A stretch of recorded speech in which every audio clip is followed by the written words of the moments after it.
Continuação da leitura do livro Nas Sombras do Vício, capítulo 2. Na universidade.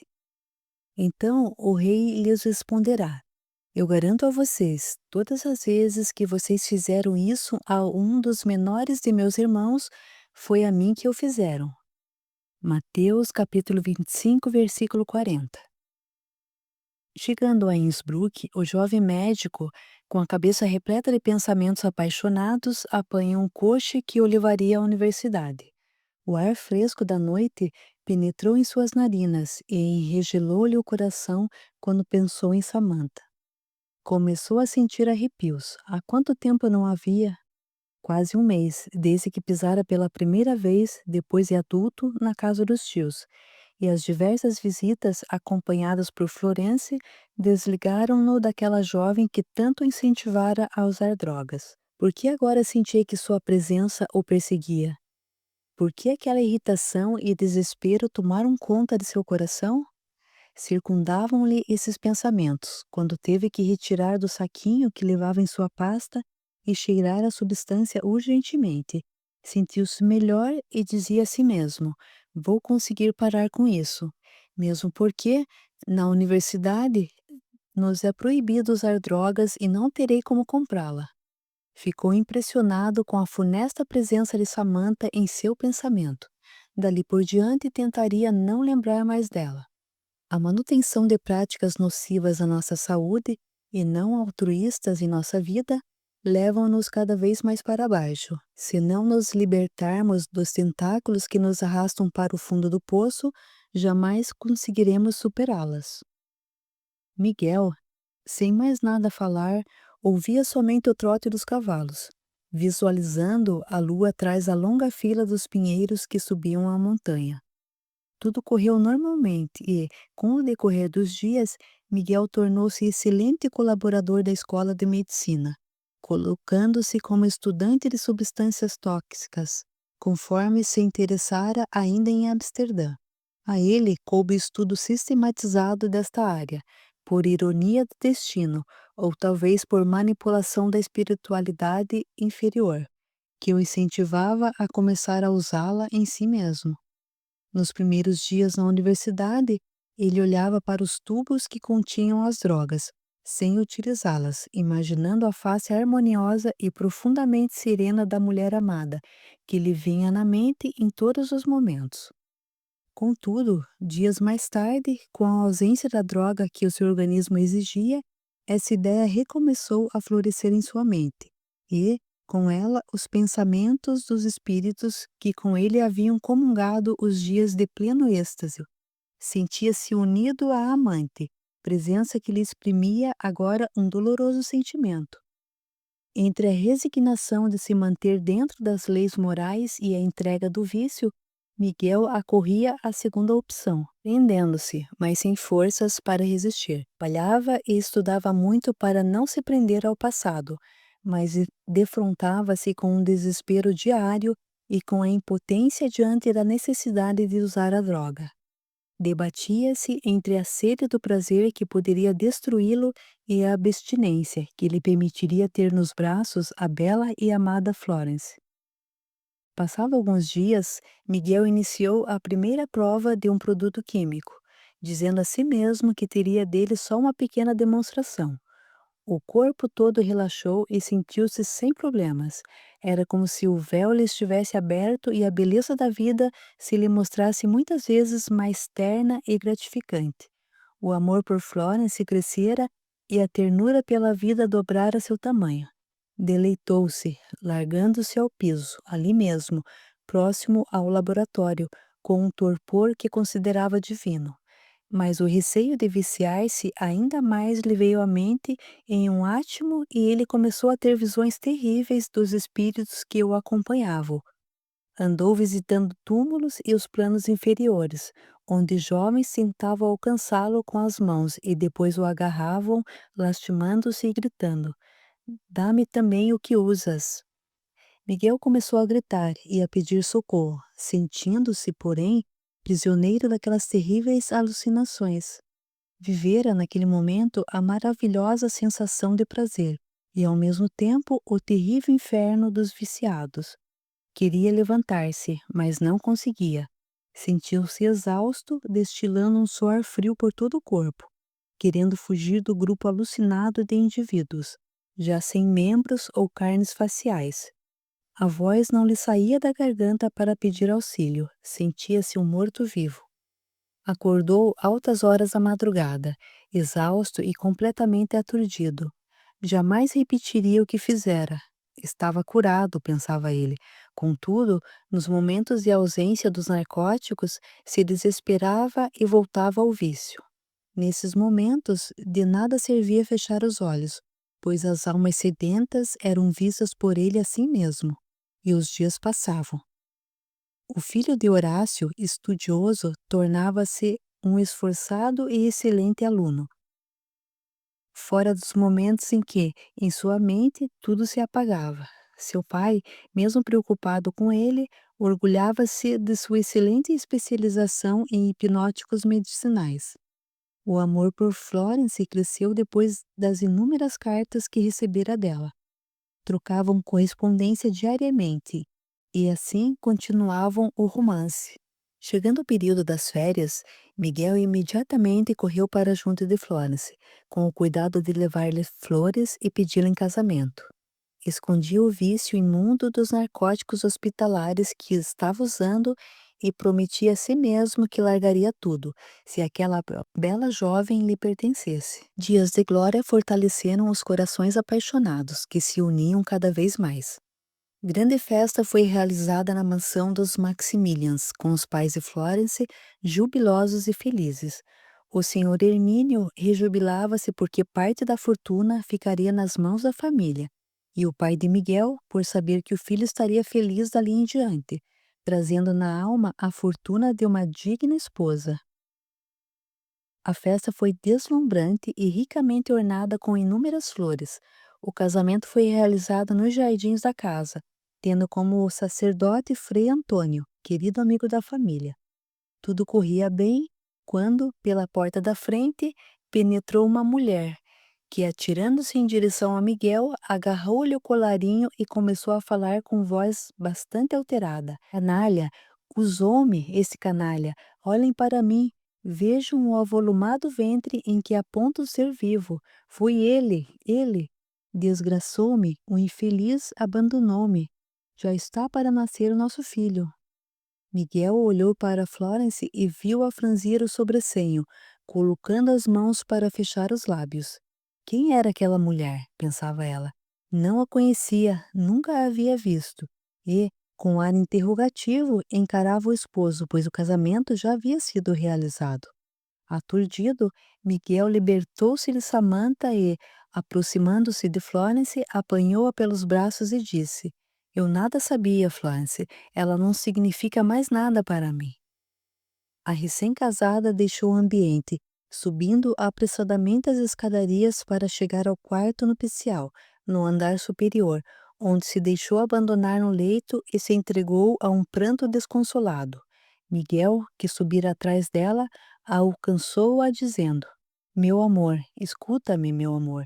Foi coisa do passado, aquela criança não é minha, nunca mais eu vi aquela mulher, juro.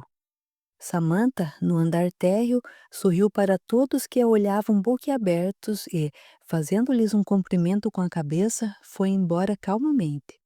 A senhora Erundina precisou de sais e abandonou a sala. O senhor Hermínio, acabrunhado, permaneceu imóvel, e o Júnior, indiferente a tudo, balançava a cabeça, como a dizer: Este Miguel vai se dar mal. Logo, o senhor Horácio, pai de Miguel, foi para o jardim para respirar ar puro. Que vergonha seu filho aprontara! Ao lado da esposa, Miguel continuava consolando-a, mas ela não mais olhava para ele.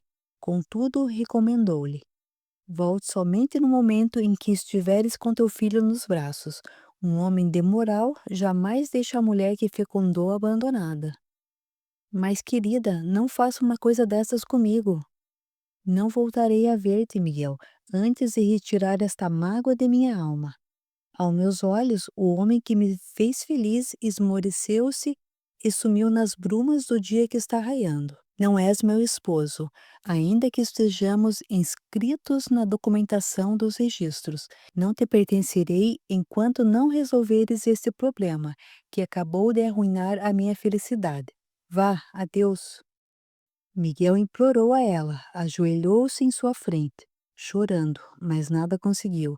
Então, decidido a apanhar Samantha, saiu pelos fundos, deixando todos os convidados aos cuidados de Júnior, seus tios e o pai. A mulher grávida estava caminhando pelas ruas desertas de Amsterdã. Ele a encontrou e segurou-a, sacudindo-a pelos pulsos. Sua vontade era esmagá-la. Idiota, infeliz, como pudesses fazer aquilo? Nem te despedisses de mim, Miguel, e me deixastes a implorar nas ruas. Mamãe pereceu de mágoa. Precisei vender minha casa para que não me faltasse o principal. Estou na miséria. Fostes para Innsbruck e não respondestes à minha angústia. Afinal, que tipo de homem tu és? Vedes que me fizestes um filho, e mesmo assim não te preocupas comigo? Ora, quem diria? Vês somente o teu lado e não enxergas o meu? O estragaste a minha vida e destruíste uma união de amor. És uma infeliz mulher. Sem poder controlar-se, Miguel começou a esbofeteá-la até vê-la jogada na calçada. Então, tremendo, sentiu que precisava se estimular e acalmar-se. O único modo seria drogando-se novamente. Injetou em si uma dose maior de substância tóxica. Aconchegou-se ao lado de um prédio, numa pequena rua, e deitou-se no chão como um mendigo. Samantha, rindo-se, saiu à procura de asilo. A vida de Miguel fora destruída instantaneamente. O casamento com Florence fora anulado e os estudos de medicina largados, pois acabara desanimando-se.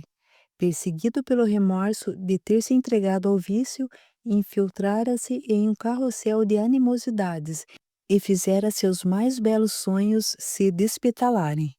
Ah, se tivesse ouvido seu próprio coração! Ah, como fora infantil, não desejando demonstrar covardia em seu espírito.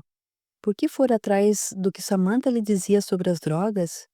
Que o chamasse de covarde, de fraco, de tímido, não deveria ter aceitado provar sequer uma vez aquelas substâncias. Horácio, seu velho pai, envergonhado do filho, deixara de trabalhar na residência de seu irmão. Humilhado, sentia-se constrangido diante da família. Precisou despedir-se sem ao menos solicitar o que lhe era de direito. Passaram-se dias. Miguel não pôde ver Florence, que viajara para a América, onde ficaria por alguns meses. No entanto, ela ainda amava perdidamente o homem que a desiludira e, no coração, lentamente o perdoava. Com o jeito de Dom Juan, Miguel começou a frequentar a alta sociedade e a viver às custas de madames nos clubes e jogatinas, quase todas casadas ou viúvas e bem mais velhas do que ele. Para sustentar sua família, não se importava com a idade das senhoras com quem andava, bastando-lhe a vivência na luxúria. Prostituía-se, continuando a se drogar. Bebia bastante para afogar as mágoas, mas escondia isso do pai. Para ele, a pessoa mais amável e carinhosa que tivera, juntamente com sua falecida mãe. Retalhos de lamúrias e tristezas lhe enchiam a alma. A não ser o que lucrava com as mulheres, estava totalmente arruinado. Perdera o trabalho na universidade e seu pai adoecia dia a dia. Mesmo assim, tentava ocultar-lhe o vício feroz que, como aranha peçonhenta, envolvia-o nas diversas camadas de teias fortes e invencíveis, difíceis de serem transpostas. Antigamente, ao absorver narcóticos, Miguel delirava, extasiava-se e deixava-se largar pelas alucinações que o envolviam. Nesses momentos, dizia a si mesmo que era a última vez que se drogava. Então, atirava fora os pós e as meditações. Mas o vício era poderoso demais e acabava superando a sua vontade de parar. Por vezes, pensava em atirar-se nos canais para perecer abaixo de suas águas traiçoeiras. Mas a amorosa imagem paterna o fazia desistir. Compreendia que seria importante ter Florence ao seu lado, para fazê-lo parar de vez. O perdão e a compreensão, nesses casos, são as tábuas salvadoras que curam e redimem. No entanto, ele estava só. Não podia abrir seu coração para quem quer que fosse, e Samantha era-lhe apenas uma pobre jovem que não teria mais salvação. Miguel havia tentado de todas as maneiras tirá-la daquele vício ingrato, antes mesmo de a criança nascer, aconselhando-a e pedindo a ela que, por amor àquele ser que estava chegando, abandonasse de vez as substâncias que a envenenavam. Mas, se nem ele mesmo tivera forças suficientes para isso, como poderia dar-lhe o exemplo? Como oferecer a ela a mão amiga, a boa palavra, se ele próprio era um ser carente de consolação? Perdia-se na vida, acabava com suas faculdades morais, envergonhado de si mesmo, humilhado e sem dignidade. Às vezes, visitava Samantha, oferecendo ela algum dinheiro para o sustento e, mesmo sabendo que o feto deveria estar sendo prejudicado, dava a ela as substâncias necessárias para que se mantivesse viva, sem se desesperar, fugindo da loucura que lhe avizinhava o ser. Samantha deu à luz uma menina sem cérebro, que pereceu em seguida, fazendo com que Miguel, que sempre trouxera no coração a chama do amor divino, chorasse lágrimas dolorosas. O mundo parecia estar se acabando para ele. Sentia-se no fundo de um abismo, sem ter como subir. Tentaria mais uma vez no dia seguinte largar o vício. Contudo, os dias passavam e, sempre à mesma hora, infiltravam-se os adoradores das torpezas viciosas para alucinar-lhe a razão. E eram muitos os que vinham. Uma turba de malfeitores, mendigos e até pessoas que haviam sido ricas, agora arrastando-se em formas de moluscos escuros e agoniados, hóspedes do umbral, carregados de ansiedade por aquele momento, quando o torpor do companheiro encarnado traria a satisfação imensa do que não poderiam obter por si próprios. Eram desgraçados e infelizes vampiros, pois fora do corpo de carne somente se sentiriam vivos se sustentados por um ente com vestes corporais.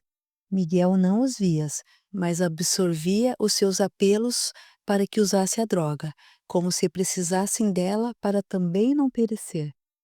O senhor Horácio sentiu o terrível drama presente no rapaz, que mal a mal permanecia no lar, apesar de nada o denunciar perante a figura paterna.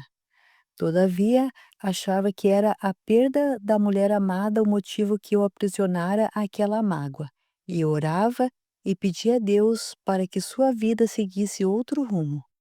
Dia a dia via o filho definhar, mas não o acusava, somente sentia compaixão dele. Foi em um desses dias que Horácio descobriu a verdade e não pôde mais continuar vendo o filho ser destruído. Isso o afetou tanto que acabou perecendo, mas sem dirigir ao filho uma única palavra de acusação. Ao contrário, disse a ele que tinha descoberto o segredo, mas que era para Miguel seguir sempre com bom ânimo e fé, não permitindo deixar-se levar pela dor do infortúnio. Meu filho, falara antes de partir, sabes que foste muito amado por tua mãe e também por mim. Todavia, penso que talvez eu tenha falhado contigo.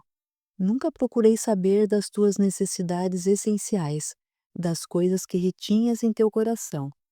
O amor perdido, eu sei, causou-te apreensões e talvez desespero. Oh, penalizei-me com tua pessoa, mas não foi por esse motivo que não pude continuar no solar de teu tio, apesar de ele ser sempre bondoso e afável comigo. Nunca me senti humilhado, auxiliando-a na administração de seus bens, porque sempre encontrei naquele trabalho um passatempo que me tirava das angústias e da solidão pela perda da mulher que tanto amei. O que fiz foi sempre por amor ao meu irmão, por isso não deve se culpar, achando que foi pelo insucesso do teu casamento que deixei o trabalho. Sentia-me velho e cansado, e estou chegando à hora do repouso absoluto. Sempre te amarei, meu filho, e se ainda não entendes o que vou dizer, sinto que continuarei próximo a ti. Miguel ouviu aquelas palavras atentamente e não conseguiu evitar as lágrimas que corriam em sua face. Beijou a fronte do velho pai e, sorrindo, estampou no olhar todo o carinho que por ele nutria. Horácio acabava de fechar os olhos. O rapaz sentiu-se verdadeiramente só. A dor fora incomensurável e o desespero pela perda ainda maior. Não poderei dizer que não foi por minha causa que ele se foi, falou Miguel, desfeito em lágrimas. Esse é o concurso de quem não domina sua própria vontade. Sei de males que chegam por meio de doenças da alma, mas jamais imaginei que eu, não neófito nesse assunto, viesse a entregar-me ao vício, que não perdoa e que a tudo destrói. Se eu pudesse voltar atrás no tempo, se eu tivesse ouvido a voz do meu coração, mas desviar-se do céu para ir diretamente ao inferno era um impulso que não mais podia frear.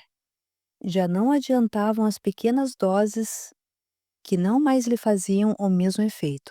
Cada vez mais, Miguel impunha ao seu próprio corpo as substâncias venenosas, esquecendo-se de que ele é um templo divino emprestado pelo Criador para ser cuidado e respeitado. Depois do enterro do seu pai em cemitério local, Miguel entrou em casa, sentou-se na cadeira do velho e ficou olhando à sua volta. Aquele fora o local onde recebera a boa educação e toda a felicidade de um lar cheio de amor. Na encomendação do corpo, voltara a ver Florence, mais bela e esplendorosa, irradiando paixão e alegria. A moça demonstrava uma intensa vibração de saúde, coisa que ele agora não lhe pudera aparentar. Miguel percebeu isso quando ela apanhou sua mão, penalizada que estava, e o abraçou ternamente. Contudo, estava casada com um rico alemão e jamais poderia fazer parte de sua vida novamente. Naquela poltrona, o rapaz sentiu-se completamente abandonado. Poderia ter alegrado o lar com crianças à sua volta, não fosse a intervenção de Samantha, poderia estar medicando e curando pessoas, como a ordem da medicina indica. Sempre quisera pertencer a uma classe disposta a fazer o bem à humanidade, tratando as pessoas sem nada cobrar, trabalhando por amor e caridade, mas não conquistar a sua felicidade com a mulher amada, destruir a sua vida, abandonar a futura profissão, arrecadar somente dor e frustração. Em sua volta, por sua própria culpa, tudo caía ao solo, desmoronando-se. Perdera Florence, perdera a confiança da família, perdera seu trabalho, perdera seu próprio pai e, quando se lembrou da perda da criança que gerara, sem cérebro, colocou as mãos entre a cabeça e chorou amargamente. Meu Deus, ajude-me. Retire esse poder que as drogas exercem sobre mim. Prometo-vos, meu Deus, que me reformularei e serei outro, como antigamente, gritou aos prantos. Faça-me lutar pelo menos pela dignidade e a decência. Não permita que eu me afunde nas trevas da loucura, levando tantos comigo para o inferno. Nisso, uma voz lhe falou ao ouvido. Vença teus instintos, vença a ti mesmo, rapaz. Ainda está em tempo, anima-te. E, ao lado dessas palavras de seu guia, surgiu também o estímulo das entidades desequilibradas que o rodeavam, sempre a instigar-lhe o vício. Tentou retirar o pensamento nefasto de si, mas ele voltava cada vez mais forte e iniciou-se um debate. O que temes é só um pouquinho mais, nada há para temer, afinal tu necessitas e a tens aí em teus bolsos. Basta a vontade. Amigo, dizia seu guia, tens ainda um bom tempo pela frente, não te deixes abalar por desânimos, pois tu és um homem de coragem. Força, vença essa fase que todas as outras te serão mais leves. Dirás que és um forte? Não, nada tens agora, e isso é um modo de sentires prazer, homem. Domina esse desânimo em deleitar-te em lástimas por ti mesmo. Não pelo gosto, mas por teu prazer, teu prazer, teu prazer. Chega, chega, saiam daqui, deixe-me em paz. Quero voltar a ser eu mesmo. Largue-me, largue-me, gritou Miguel correndo pelas escadas, procurando nos bolsos o saquinho do pó e despejando-o no recipiente sanitário. Nesse momento, caiu ao piso, debatendo-se terrivelmente. Francisca, a auxiliar da casa, ouviu seus gritos e pensou em chamar o médico. Contudo, como o próprio patrãozinho estudara medicina, deixou-o só, como desejava estar. Miguel teve que lutar tremendamente contra a ausência das substâncias que o viciavam. Pediu a Francisca que o trancasse dentro do dormitório, retirando de lá todas as coisas que poderiam lhe facilitar o suicídio. Nada mais comentou a ela e ficou debatendo-se por uma semana naquele lugar. A ama, sem saber o motivo, desesperava-se ao ver seu menino tão consternado pela perda do pai. Depois, exausto, Miguel saiu, pedindo a ela que cuidasse de tudo, porque iria viajar por uns tempos. Procurou um médico para se tratar da dependência química. No hospital, levou meses para se desintoxicar e, quando se sentiu melhor, decidiu visitar novamente os tios. A amizade familiar seria seu último refúgio para que não sentisse tamanha solidão. As lembranças paternas eram seu único apoio e, se as abandonasse, cairia novamente na escuridão do mal.